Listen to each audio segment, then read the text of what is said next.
Okay then, I think we'll get started. Very good afternoon. Welcome to this session. 1984, 21st Century Security Surveillance versus the Erosion of Freedom. That's kind of got an interesting title to it, don't you think? I hope that you're all enjoying TechEd this week, yes? Yes. Don't forget, by the way, to fill out your evaluations. It's really, really important. And, of course, you can win that. There's a whole bunch of goodies that you can win, by the way. By the way, if you've enjoyed the session, my name is Andy Malone. If you haven't, of course, it's Thomas Lee. Okay? Sorry, Thomas. I love you really, man. Okay. Also, just a reminder as well that at all of my sessions, I've got a SkyDrive account, obviously, like all of us. And what I've done is I've basically put all my stuff in the SkyDrive.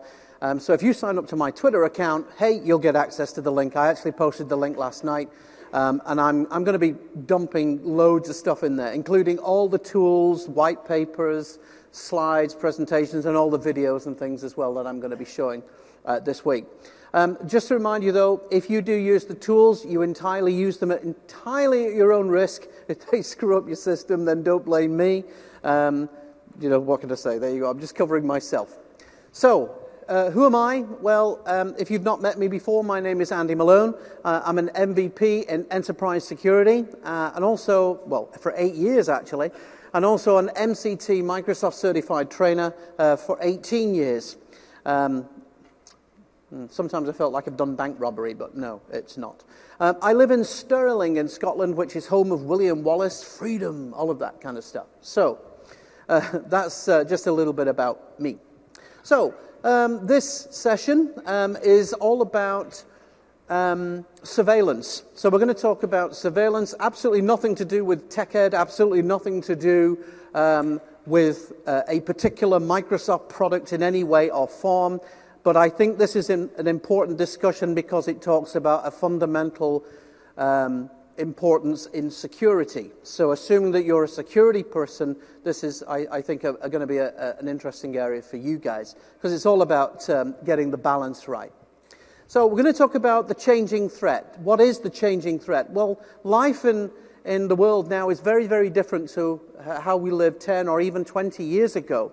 I remember being a kid and the most, technical thing that I had was a calculator, and I'm sure many of you can remember that. So our children are growing up in a very, very different world than we actually live in today. Now, as such, as those changes emerge, as new technologies come on into play, of course, those threats are also changing as well. It seems actually that the threat landscape is actually changing almost as much as flat panel TVs. Which seem to change every week. So we're going to talk about that. We're going to talk about some of the threats. So what are some of the threats that are out there?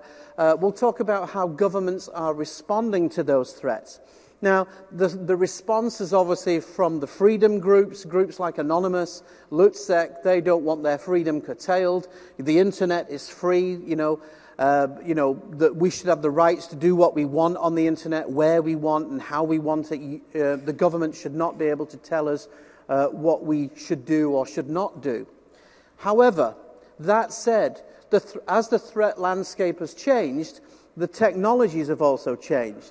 It's a little bit like going into a bookstore. And if you go into a bookstore with your child, on the bottom shelf you'll see all the comics, the nice things for the kids, and then up above you'll maybe see all the general kind of media, and then up above you'll maybe see the top level shelf, the adult material. And the problem with the internet at the moment is that adult material is everywhere. So it's all over the place. And the problem is that you can't really protect your kids. So how do we protect our kids and also ourselves from this kind of material up here? And the problem with this material up here is it's not governed in any way or form. So you can put, anything up there, from pedophiles to, animal farms, whatever you want to put up there. And there's nothing to stop you doing it. So we need to kind of look at that and find out what the correct balance is. So also, on the flip side of that, we're talking about surveillance. Surveillance technologies have come on a long way. So, you know, today we personally have access to some of the most sophisticated forms of surveillance in the world. In the last session that I just did, I showed a little surveillance video. I'll maybe show it at the end of this one. We'll talk about fear. So, obviously, after the 9/11 attacks, you no longer take air travel, you know, as you did. You know, Americans used to treat air travel like going on a bus. You didn't think anything of it. And as a result, your security lapsed a little bit. Likewise, in London, we had a similar situation in London. So we're in a world now where we can't take these things for granted. This is the reason why we have to take our shoes off at the airport, the reason why we have to have a picture ID when we pick up our ticket, so we actually need to know who we are that are getting stuff. So we're going to talk about some of the U.S. regulations, CISPA, SOPA, and how does that relate to you.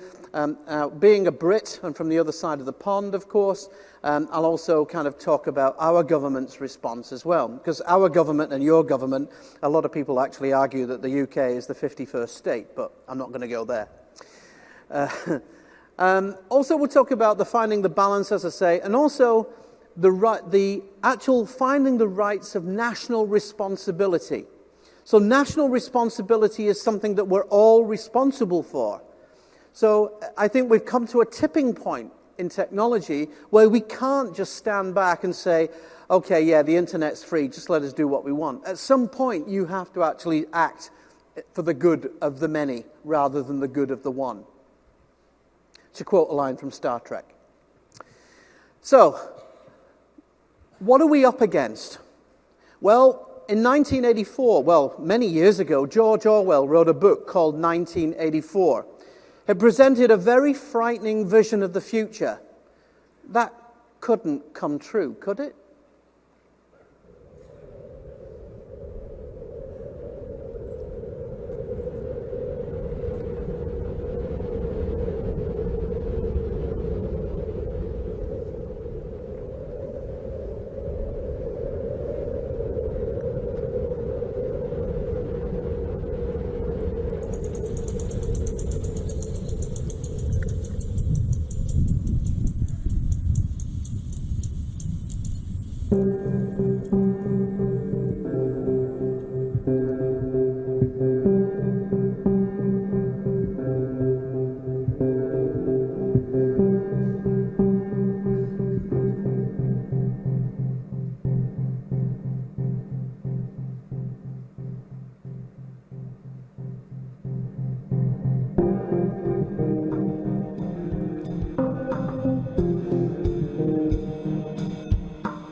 Now, surely, it really couldn't get that bad, could it?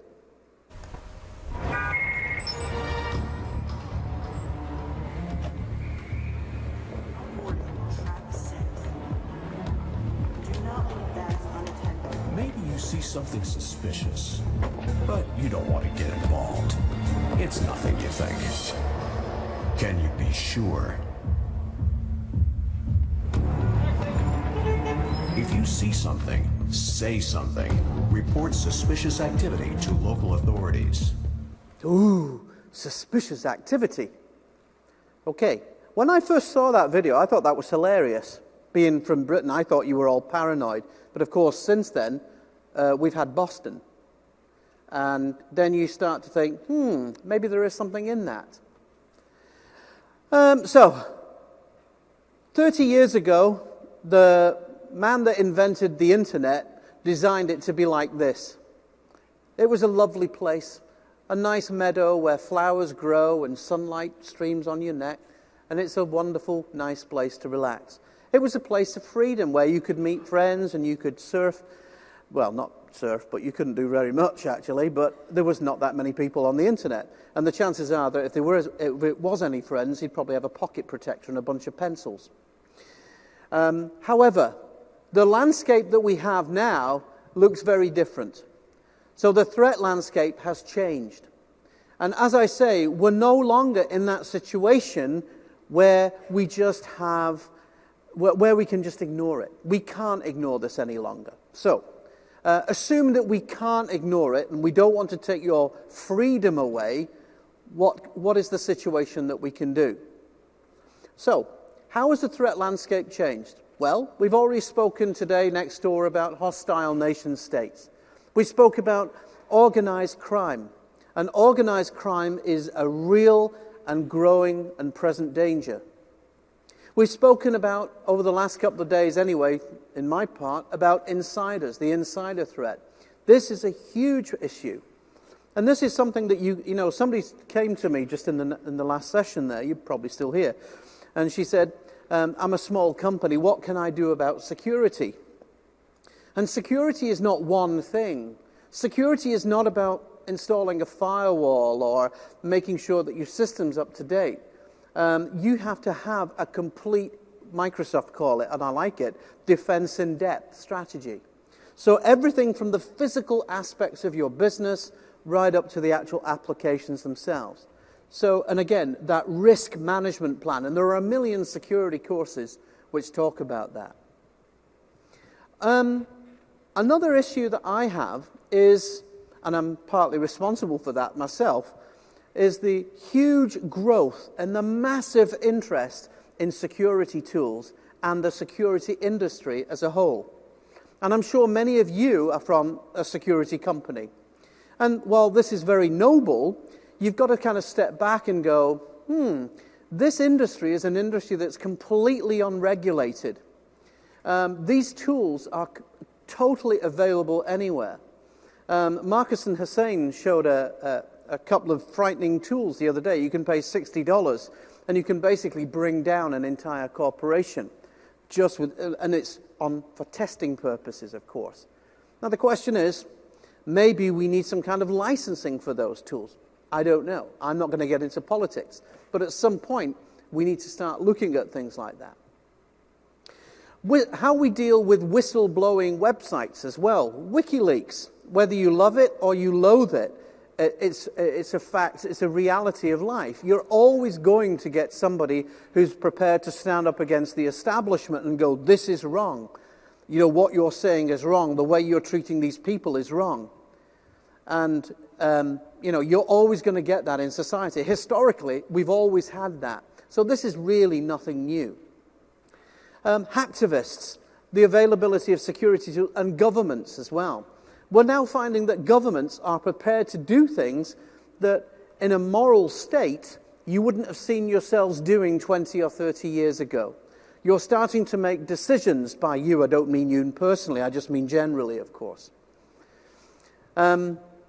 Organized crime. Organized crime is becoming more organized. It's becoming more sophisticated.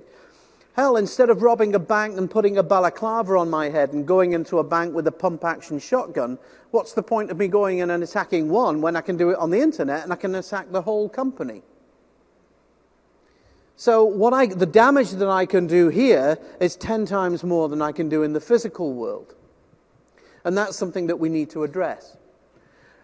Criminal enterprises have massive money, massive amounts of money. So some of these drug cartels, some of these crime families in Russia, so for years they've invested their money in drugs and prostitution. They're now finding a new outlet for that money. Cybercrime has a great return with very little dangers, very little residue. Things like card data, credit card data. Yesterday I told a story about how an organized crime gang basically bundled somebody from Barclaycard into the back of a black cab drove them off into the countryside and basically threatened to shoot them if they didn't get them a whole bunch of credit card numbers. And that's the kind of threats that we're living into today's society. How do you defend against that? You don't have a firewall for something like that.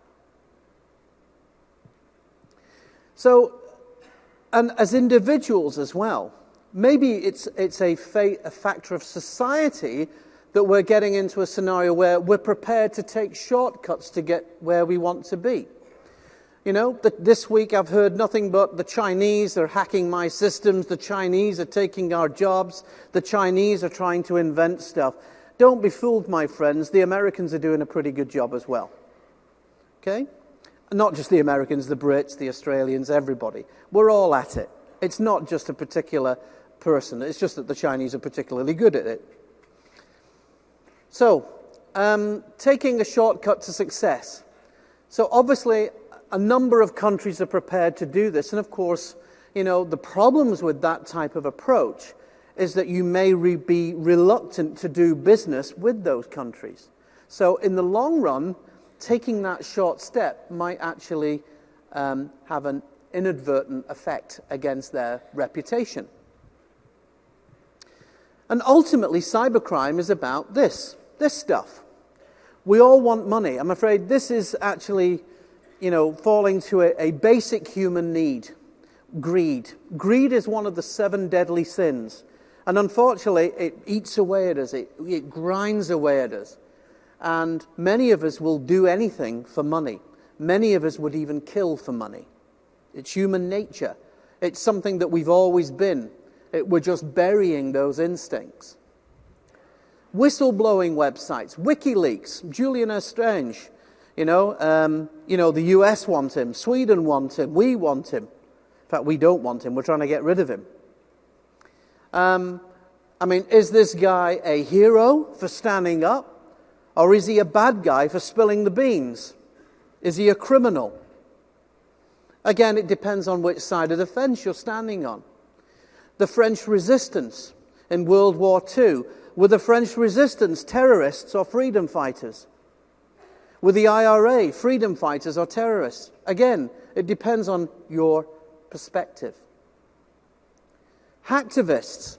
So hacktivism is something that seriously is grown. But the problem, as I said in the last session, is that hacktivism has no central person. It's no central face. So they're their own enemy of their own success. Anybody can be anonymous, even the government, which means plausible deniability. So I can go ahead and attack a nuclear plant in Iran. I can go and attack Syria. I can go and cause a computer meltdown in some country somewhere, and I can say it's anonymous. Plausible deniability, my friend, it goes a long way. So if groups like Anonymous or Lutzek, they should maybe politicize themselves, have a political voice. Maybe then they would be more powerful. Maybe. Also, the other threats, homegrown terrorism. This was an awful day, 7/7, 7th of July. Likewise, the World Trade Center bombings in New York. Terrible days. So the problem with the internet is it is fueling cyber terrorism. Not just cyber terrorism, but real terrorism as well. So there are many underground websites that openly invite people to join. Are you interested? Believe it or not, there are websites. In the Onion Router, you can look on the Tor websites. There are websites openly advertising for, if you want to join Islam and become a suicide bomber. And I'm not just talking about Islam. That's just one particular religion. Religion is just religion. So the increase are coming from anywhere, homegrown and foreign. And so terrorism is a real issue. And the internet is a way of obviously fueling that interest. So again, am I restricting your freedom by blocking those types of websites that openly endorse racial and religious hatred? Am I blocking your freedom? As a government, as a body that represents you, they're there to safeguard the people. And I honestly think this is something that needs to be looked at. Hostile nation states, so as I said, it is believed, actually I had a discussion with somebody from NATO recently that no longer says, don't use the word cyber war, it's not the right word now, we don't use that term anymore. It's a malicious foreign attack, electronic attack. As I said yesterday in the last session, that if I'm in the UK or if I'm in Ireland or in Norway and I decide to hack a US website, potentially I'm declaring an act of war on the United States. So again, hostile nation states. My number 2 in my list of cybercrime bad guys for 2013 was this guy. The Tor network, originally designed to be a noble place, a safe place on the internet. It was designed by the US military. It was designed for countries who were having their freedom curtailed, that they could get a voice on the internet, that they could connect anonymously and send messages and so on. And it sounds great. That's a very, very noble cause. But somewhere along the way, this has become twisted. I apologize if you saw the last session. This session is a little the same because it's a different topic. So I thought you need to see what the dark internet is, right? So what I'm going to do is I'm just going to have a quick look at the Tor network. So the Tor network uses something called the Tor browser here. This is called the Onion browser. And in essence, what you're doing, you're creating an anonymous ID. And again, it's just generating a random ID. So if I'm going to, many attack tools use this, and it means that you can do number of hops. So tracing somebody can actually be quite difficult. The only issue with this, of course, is it's a little bit slower than your average web browser. So I'm going to go in here, and I'm going to say, go to my favorite website, just to keep Microsoft happy.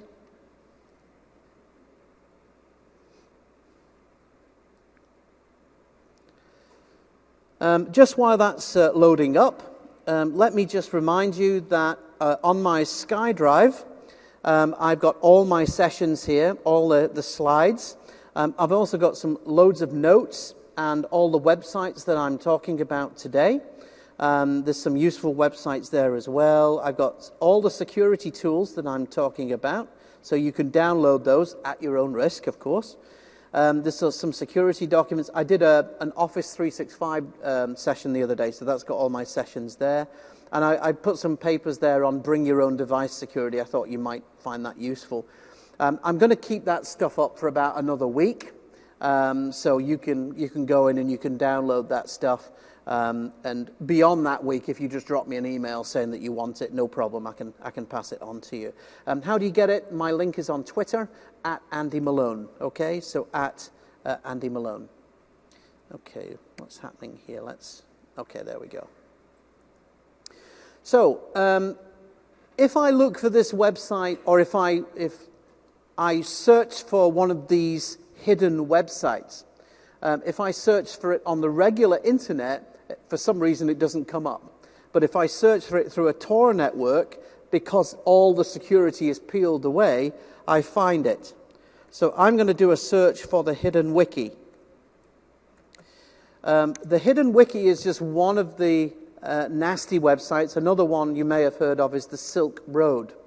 Now, these websites are officially banned in many countries, and their use is illegal in many countries, so be careful.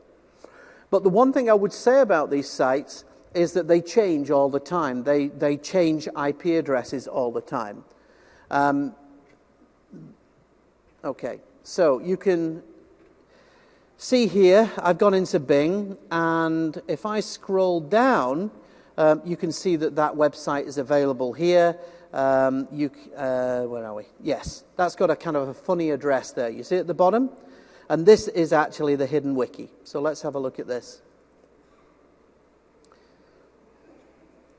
Now, when I click to this website, what it's going to do is it's going to connect me to the Onion router. And it's going to basically create a secure channel through for me to connect. Okay? And of course, I agree to the terms and conditions. And I love this, by the way. Report abuse. Okay? Okay, yes. Don't click on any of these links, by the way. You might regret it. That guy looks like Marcus Murray. Okay. Oh, look, there's Paula. Go and see Paula's session today, by the way. She's going to melt your brain. I was going through looking at her demos earlier. Scary stuff. Okay, so we're going to connect to this website.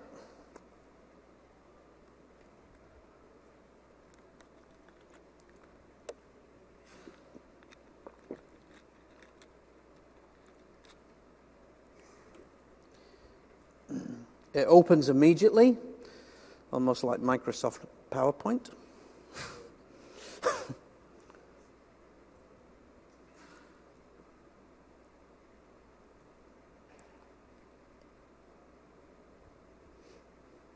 Yay. Okay, cool. So let me just zoom in a little bit. Now, you might think, hey, this looks like Wikipedia. This is Wikipedia for the bad guys, okay? So basically up top here we've got a list of anonymous networks. Now actually it's been measured and we actually suspect that the hidden web, the dark web as we call it, is about 3 times the size of the internet, just to give you kind of some kind of scale on that. So this is massive. It's a massive problem, okay? There are a number of different sites, plunder hidden services. There's a number of introduction points. Marketplace here, financial services. Of course, Bitcoin is now the coin of the preferred criminals on the internet, of course, because it's perfect money laundering. Okay, there's no physical money. It's Bitcoin there. And then you start having a look at financial services here. And let's have a look at some of these services. What have we got? Foxfire, the Free Herb Society. Okay, that's not garden flowers. UK Guns and Ammo, Euro Arms, a Second ID, Rent a Hacker, Identity Services, and I can tell you that I did a project for the UK government about 4 years ago on identity theft. And some of the discoveries that we found were frightening. I mean, my name, by the way, is John Davidson. I have a birth certificate, a passport, credit cards. I am physically legally John Davidson. You would not know the difference, okay? So the fact is that I did that for a program, a test program. But the fact is you can go out now and some of the identities that you can buy are very, very good. So the fact that you can buy skimmers, card skimmers here, so no more credit card fake IDs now generate the real thing. If you want U.S. citizenship, become a citizen of the USA instantly. And these are all not fake IDs. This is kind of real stolen stuff. Hire a hitman. So if you want to get rid of somebody, I could think of a few people. You can, and this is the dangerous stuff, by the way. I know that you're all probably very keen to go in and have a look at this stuff, but be very careful. Some of the stuff that's being hosted here is very disturbing, very disturbing. And in some cases, you might find a black van sitting outside your house waiting for you. So just be careful with that. I would also like to mention that a number of government agencies, this is where they plant their honeypots, honey nets. So if they're trying to track you down and you fancy becoming a pedophile and downloading some kiddie porn, then just be very careful here. All right? So, and this is just one of the sites. For legal reasons, I'm not going to go into this much more. Again, use entirely at your own risk, but be very, very careful with that. All right. You can see who you're connected to, and you probably think, okay, that's a really cool tool. But is there any way to circumvent it? The only way that you could potentially circumvent that is through the application. So, of course, there might be vulnerabilities in the application or tracing capabilities within an application to monitor. But other than that, you are completely anonymous there. But again, be very, very careful with that. So that's that. Okay, so there are some of the threats. So then we start looking at on the other hand there. So that's basically the threats. So now we start flipping it over and we start saying, okay, that's fair enough. There's all these nasty things out there, but is it right that my government wants to monitor every movement that I do? Is it right that we should have cameras on every street corner? Is it right that every time I walk through a building, my card is skimmed or my identity is taken? Is it right that every time I come into the country I've got to put my 4 fingers down? Is it right that my identity is stored in somebody's computer without my permission? Is that right? So surveillance. In the UK, we have a lot of security cameras. Now, the argument is that, hey, I'm an honest citizen. I've not done anything wrong. So I've got no problems being photographed 300 times a day. But if I'm a bad guy, then I would be worried. Okay? So cameras are incredibly sophisticated these days. I mean, and you'll see, I'll show you in a moment. Some of the technology, yesterday I did a session and I talked about geotagging.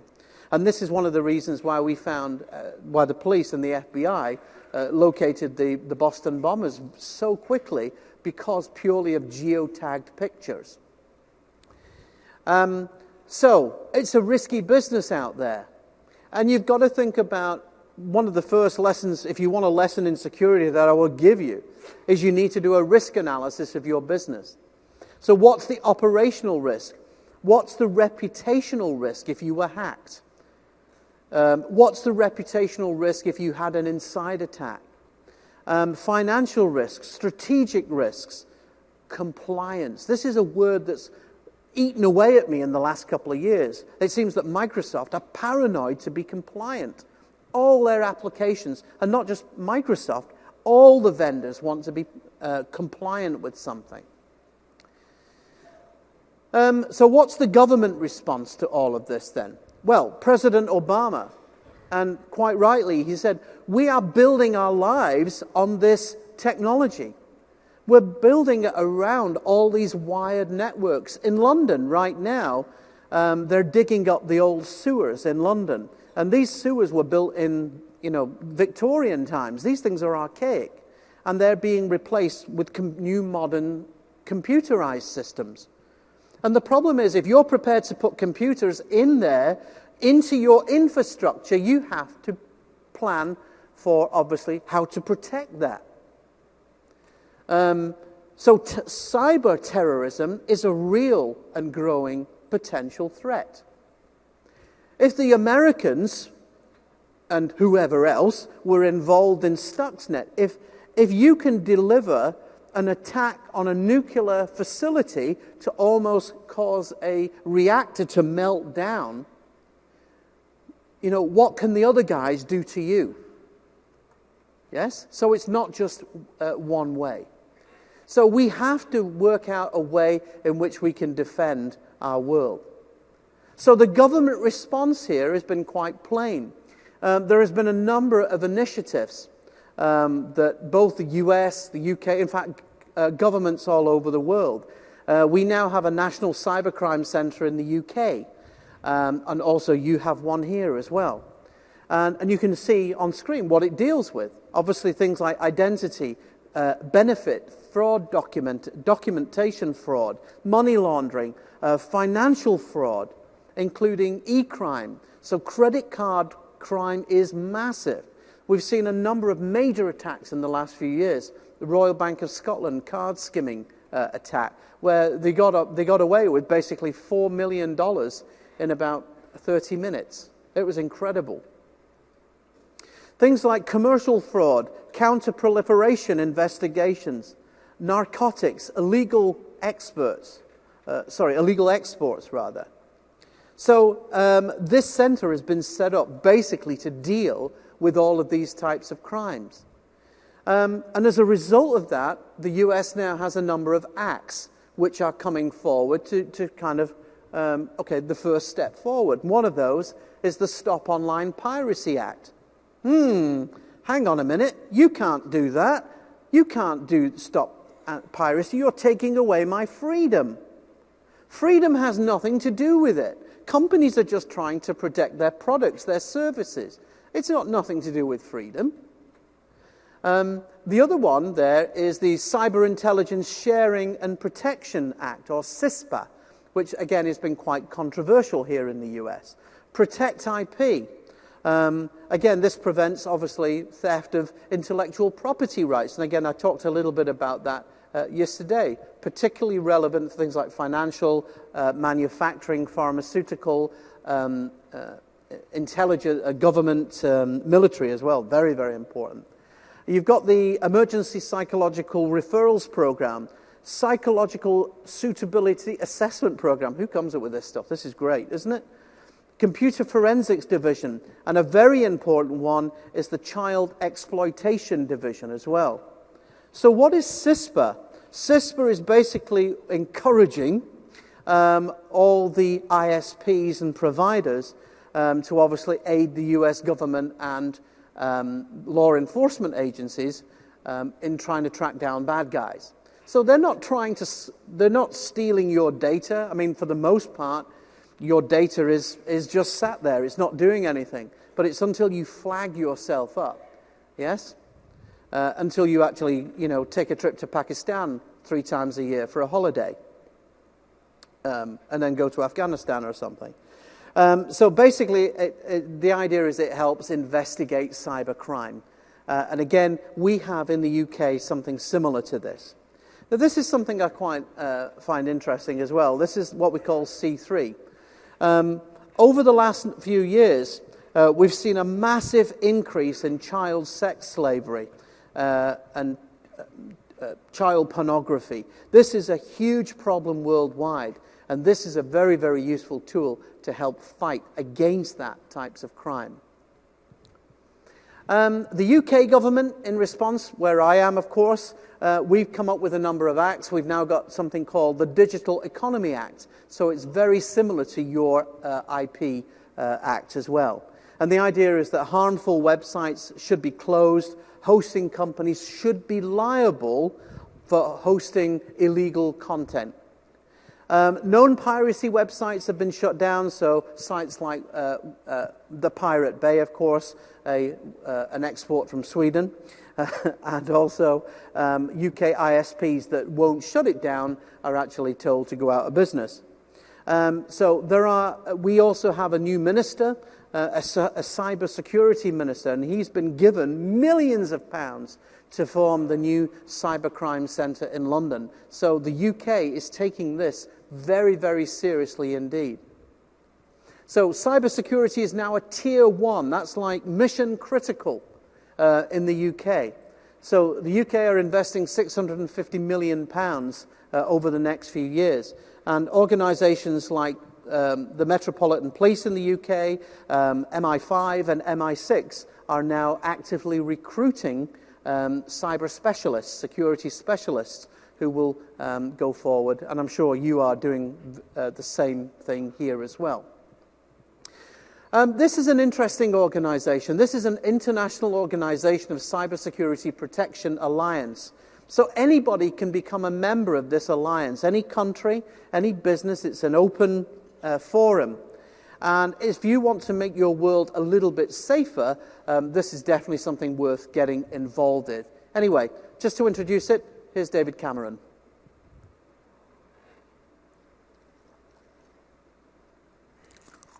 Over the past 30 years, the world has been transformed by technology.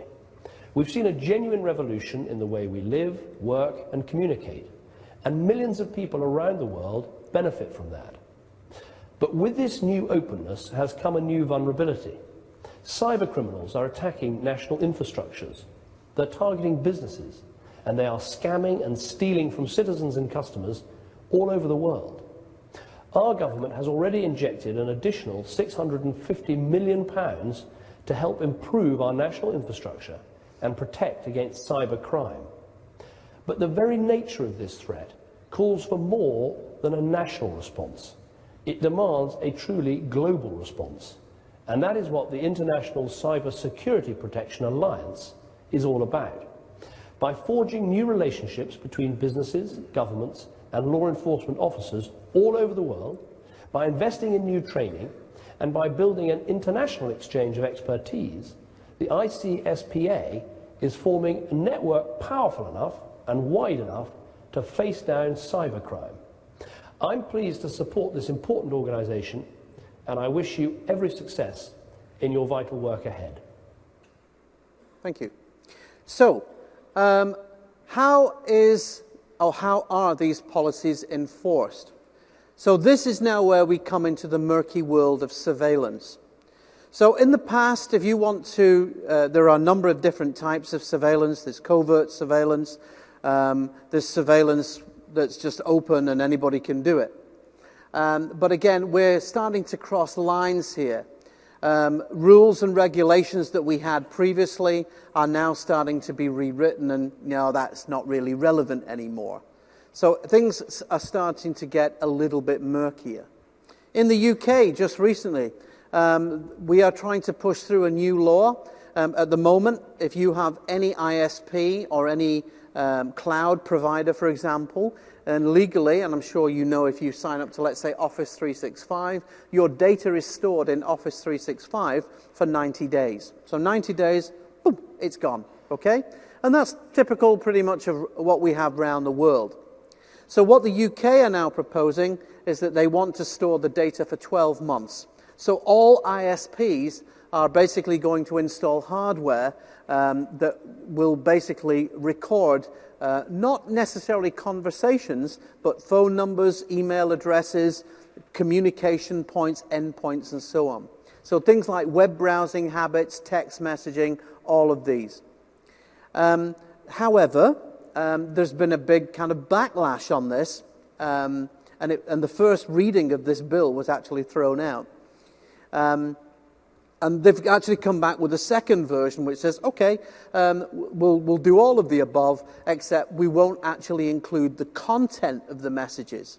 So basically what we're looking at is just the kind of message headers and so on. However, if you wanted to get the actual content, you would still need, obviously, the rule of law, judicial requirements. So, in terms of actual monitoring, well, we've seen these things. TV cameras are everywhere. And in the video there, it showed these great big TV cameras. Of course, TV cameras, or CCTV, of course, these things can be tiny now. You don't even need to know that they're there, and they're absolutely everywhere. So you can see here, very, very easy to add a security system onto your existing infrastructure. And with that infrastructure, of course, this is typically where we have an on-site security guard. He can see what's going on, and this is all very nice. However, from a law enforcement perspective, trudging through hours and hours of material can be very laborious. So most modern systems have something like this. A lot of systems are motion sensors. In fact, you can buy this stuff for the home. A guy was just showing me his mobile phone. He likes to monitor his cat. Okay, whatever you do at weekends, that's your business. So what we can see here is we can actually see specific time slots when something took place. This can be very, very useful in investigating crime. Okay? So, but it also means that anybody that walks past a particular camera will be photographed, of course. But again, each captured is particularly useful. You can also zoom in. You get number plate recognition as well. And also with the newer systems, you've also got facial recognition. So we can actually zoom straight into the car and actually see facial recognition. Again, particularly useful for law enforcement. So again, and all this is happening in real time. So you've got to say, okay, what else can it do? Well, modern surveillance can also monitor behavior. So it can monitor body movements, facial expressions. So it's a kind of bit like pre-crime type scenario. Again, very, very interesting. These are some of the images, by the way, from, you'll remember the London riots a couple of years ago. Stockholm's just had some, and it seems to be a big thing at the moment. So basically, we had the London riots, and there were something like 20,000 people, 30,000 people involved in those riots. And they actually caught and sent through the courts about 18,000 people. They got the majority of them because of the sophistication of the CCTV systems in London. So surveillance definitely has some benefits. Things like caught in the act, of course, you've been framed, Nosy Parker, great for deploying. You can have them publicly as well. Again, depending on where you are in the world, for example, even every state in the US has different laws on the use of CCTV cameras. So you've got your state law, but you may also have your federal law as well. So the question is, Big Brother. In the United Kingdom, cameras are everywhere. Bank auto tellers, we approach a bank auto teller, it's fitted with a camera. You get on a bus, you get on a train, it's got a CCTV camera that can be used. Public areas are monitored for safety. Supermarkets, stores, credit cards are monitored, telephone logs. But again, is this an intrusion on my privacy, or is it just keeping me safe? Again, there is a balance, isn't there? I mentioned a device that the law enforcement community can actually install at the ISP level. This is that particular product. It's a product called FinSpy. And essentially, this particular product, they do a whole range of tools for law enforcement. They also do a mobile monitoring solution. This particular one involves the installation of an appliance at the ISP. So we can see our friendly neighborhood police officer here. He basically goes ahead, installs that device, and essentially what he can now do, once that's been in, that now monitors everything. So this is basically one of the tools that the UK government is actually looking at installing to monitor all the traffic going through. Now, in its fight against crime, he could actually deliver a piece of malware to a potential bad guy here, which looks like an iTunes download or a Windows update or something like that. The target then downloads that update, and then the law enforcement officer can then track that user.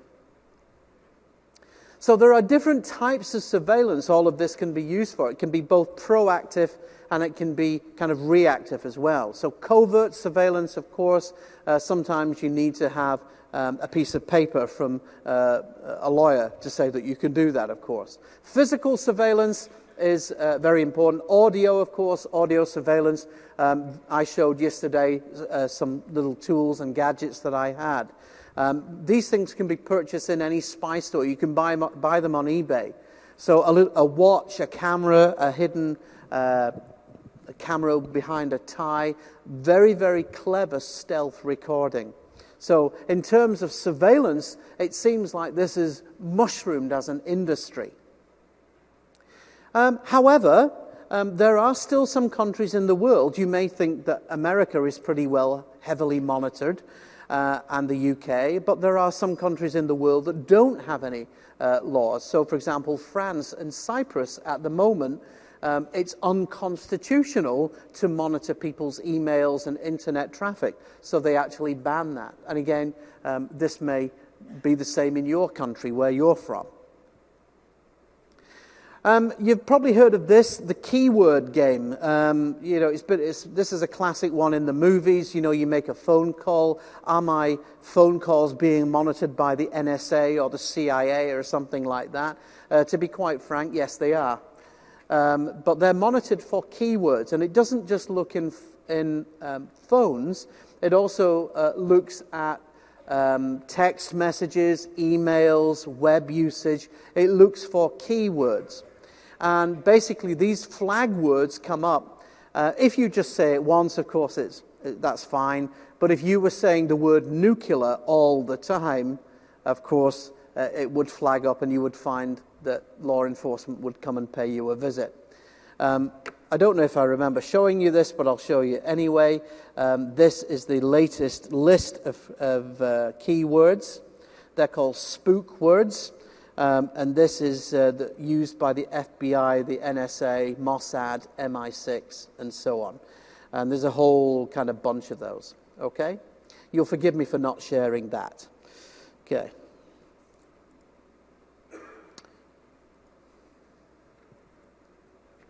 There's somebody sat in the audience over there going, I'll make sure that black van's waiting for him. Okay, so a game of drones. So these are being used in the US, and they're also being used by the Brits in Afghanistan and in the surrounding countries as well. Very, very good at delivering or attacking targets and also taking pictures and so on.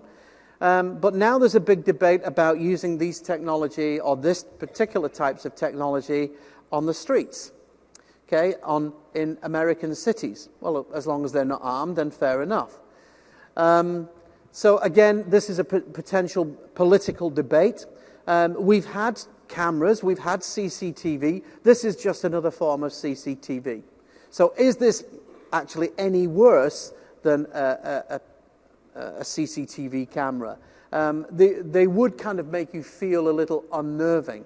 I actually see these types of devices as, we call them the bouncer effect. You go to a nightclub, there's a big guy on the door, you know that you're being watched, so the chances are you're going to behave a little bit. But of course, these things are more sophisticated. So the latest generation of satellite, for example, have very high resolution photography. So don't be fooled by products like Google Earth or Bing Maps, the fact that you can zoom in on, here's a question for you. Yeah, who uses Google Earth and Bing Maps? Anybody? Yeah, raise your hand. Okay. How come, you can go anywhere in the world with Google Earth, but why do you go to your own house? Yeah? You go to your own house. It's the first thing you go for. Why do we do that? Okay, I don't know why.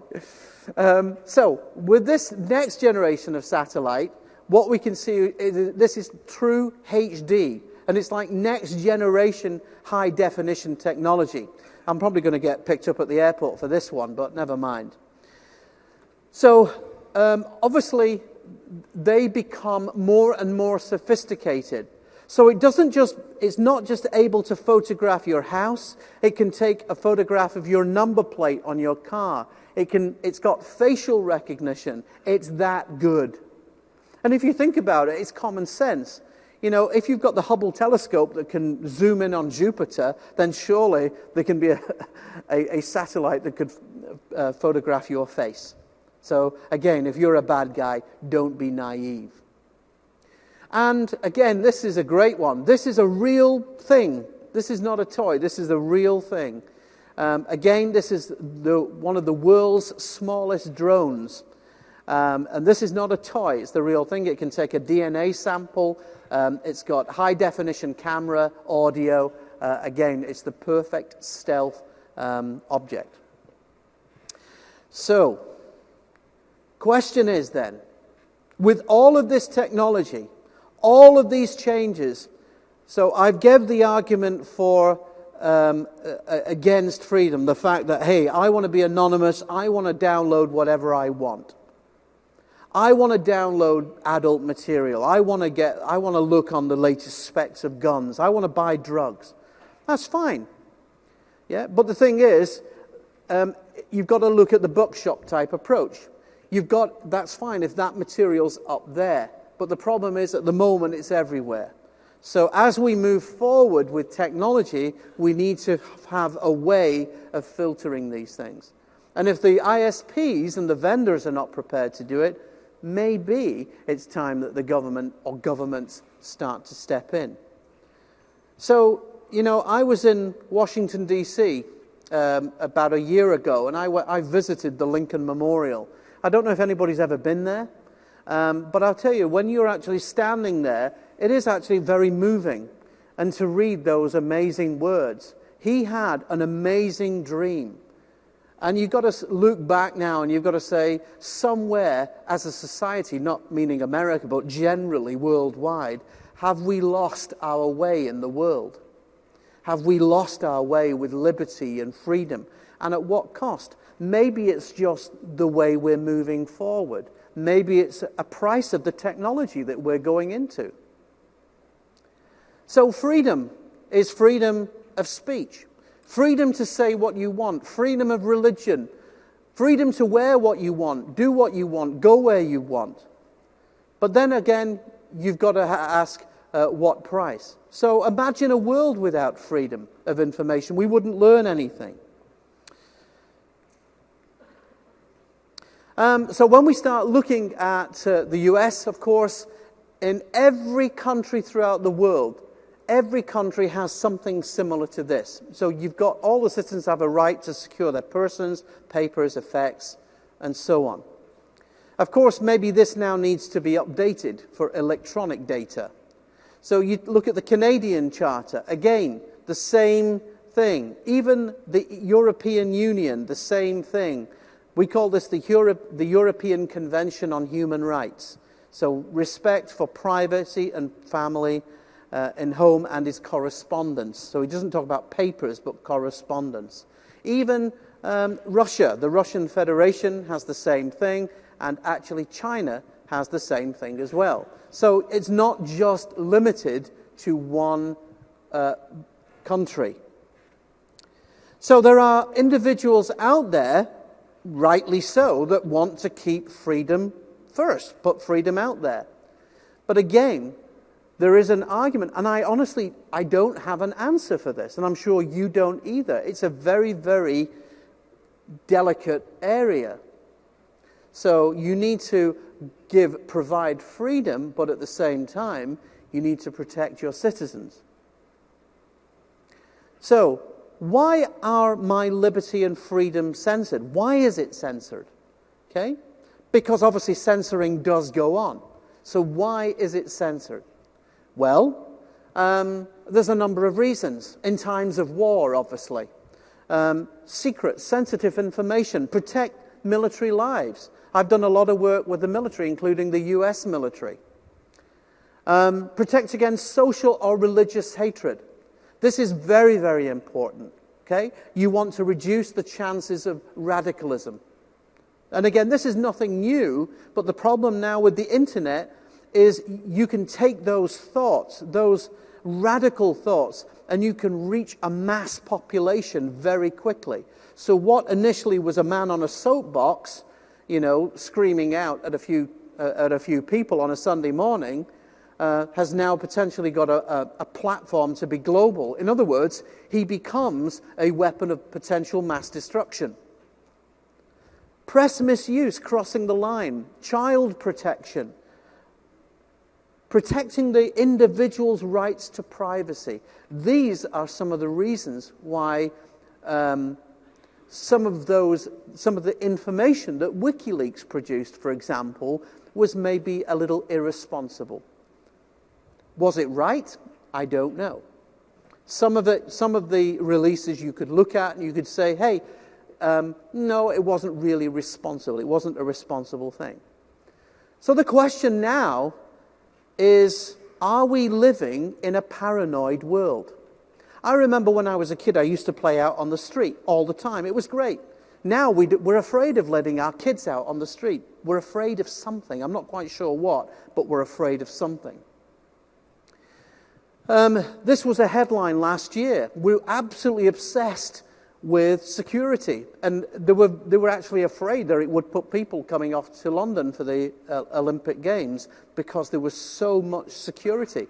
There were tower blocks in London that had Patriot missile systems on them. So if there was a potential chance that that an airliner was hijacked, these missiles would be deployed to take that down. I mentioned, is this feeding an industry? And I'm responsible for that. We're all responsible for it. So perhaps at some point we need to kind of step back from that. We're all obsessed with it a little bit. So is the interest, is the growth in security a healthy one, or is it not? I'm going to let you answer that question. Okay?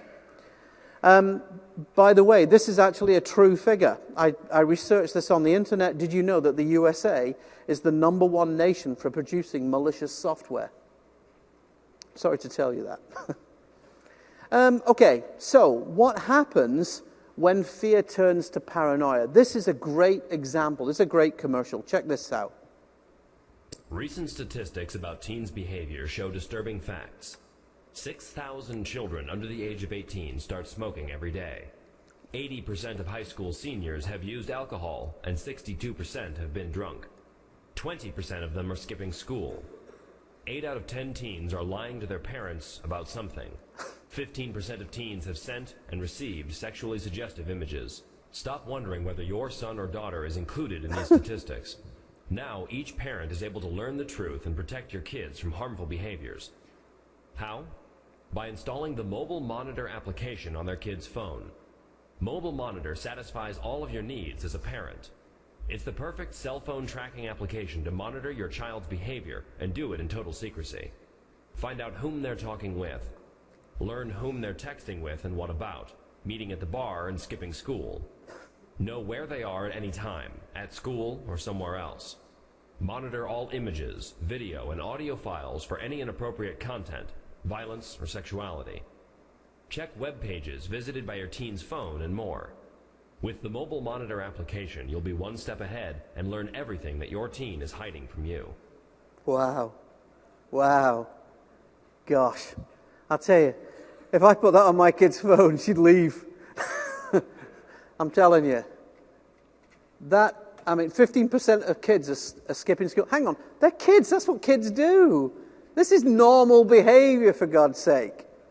You don't need to be paranoid about this. Let them be kids to a point. So, freedom, it's a powerful word. And it's a word that's been fought for over the centuries. So the question is, I thought Marcus's analogy yesterday was brilliant. You know, a frog. You know, if you've got a frog and you drop it in boiling hot water, it'll jump out. But if you drop it in cold water and gently heat it up, it'll stay there and eventually it will die. Is that what's happening to society? Is that what's happening to our privacy? Something to think about. So, rules and laws, individual freedoms. I believe that we're now, at this point, we're at a dilemma on how to deal with the internet. And to be fair, we're the victim of our own success here. We are the victim of our own success. Okay, but the governments do have responsibilities, but they also represent the people as well. And again, it's how do you build that civil society? Finding the correct balance is really important. And again, in looking at the internet, we need to move away from that era of suspicion and doubt, and we need to move forward. And governments need to do that, and also you need to get involved with that as well. So, there we have it. A few interesting points, I think. Now, I'm very interested to hear what your thoughts are on this. So, I'm going to open up the mics, and if you've got any questions, or indeed if you want to put your point across, I'm very interested. Okay, so if anybody wants to come up to the mic, we have somebody here. Yeah, so if you just want to speak right into the microphone, sir. Okay, does that work? Yeah. Perfect. So, Andy, a quick question for you. So, back in the Cold War, the theory of mutually assured destruction, many people would argue, kept somebody from setting off a nuclear weapon. Yeah. Do you believe we're going to reach the point where the governments will publicly announce that any type of cyber attack, it can be tracked back to a country, member state, or organization, will react in some type of mutually assured destruction, be it cyber or military? That's a very interesting point. I remember there's an old saying, for every action there is a reaction. Yes? Mm-hmm. So if you do some kind of attack, if you develop some kind of tool, if you take a step forward, there is always going to be a reaction. So yes, I would agree with that comment. I would say so. Yeah. Anybody else? Yes? Hello, sir. Just a quick question that's kind of germane to this, is who monitors the monitors? Indeed. Who monitors the monitors? Indeed. Yes, the men in black. Indeed. So, what have we done? I hope that was an interesting conversation. We talked about the changing threat landscape, and I'm sure there's no doubt that there is a changing landscape. The government response, of course, but does it go too far? And again, we talked about that thing about freedom as well. Now, what I would say is that I put all my slides, videos, white papers, everything on my SkyDrive. You're welcome to get that at Andy Malone on Twitter. You need to sign up, and that is yours for free. If you've got any questions afterwards, I'd be delighted to come and hear your comments. I hope you found it as interesting. And again, it's a little different to what you would normally come and hear at TechEd. But I really, really do appreciate it. There you go. You can follow me on Twitter, get that extra information. And thank you very much. I really appreciate it. Okay? Give us some feedback as well. Thank you very much. Okay.